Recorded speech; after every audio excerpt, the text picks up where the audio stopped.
if I interview James Cridland about if YouTube is good or bad for podcasting, who does that help? Is it the creator, or is it the big media, or is it everyone? And should I be helping with, like I said, to connect everyone together?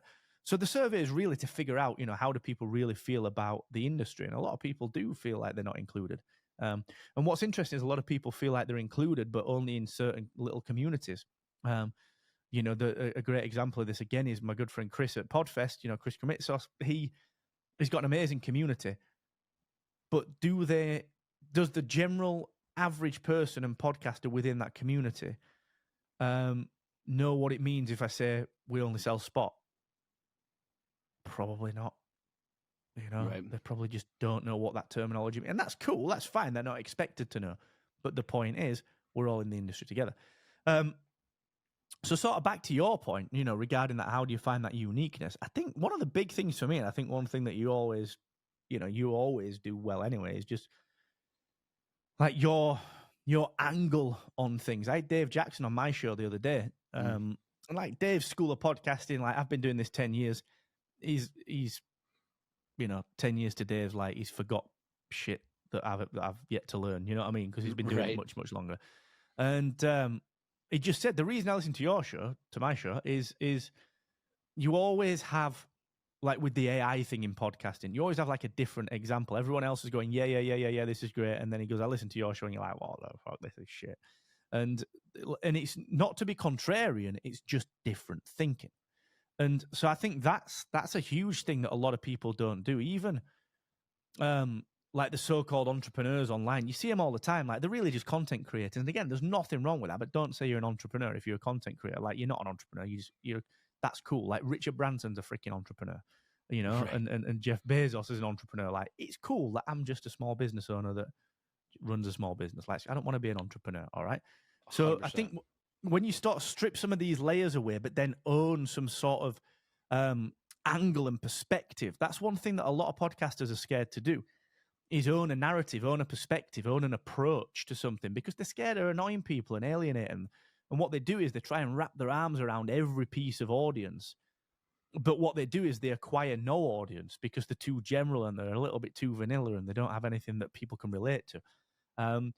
So I certainly think there's an opportunity for strongly voiced people to let more of that voice out, if that makes sense. I think there's a huge opportunity for that now, because no one wants to piss anyone off, right? And that's sort of silly. Like, what's the point in that? You're going to piss someone off anyway by just being too ambivalent. So you'd sort of may as well at least own something, and have an opinion on something and stand by the way that you think and the way that you deliver your thoughts. Because I think it's that stands out. Like, don't just report the news.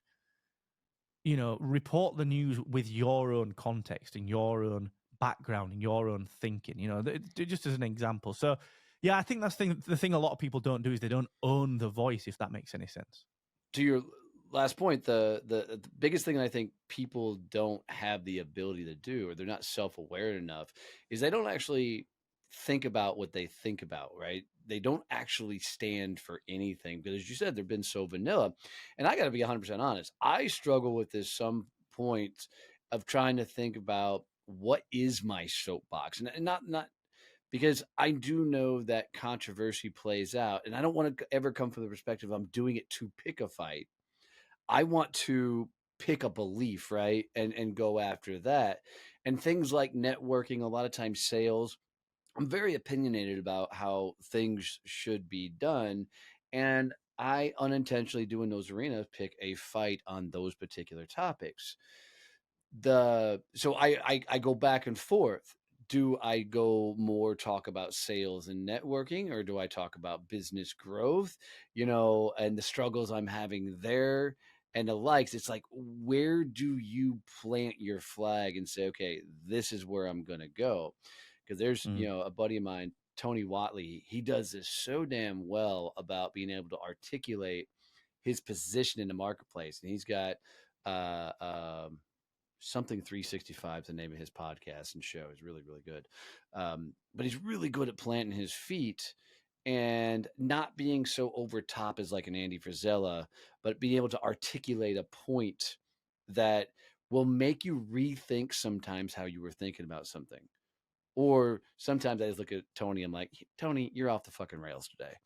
You know, but finding that particular position and being able to articulate, it's not always the easiest thing to do.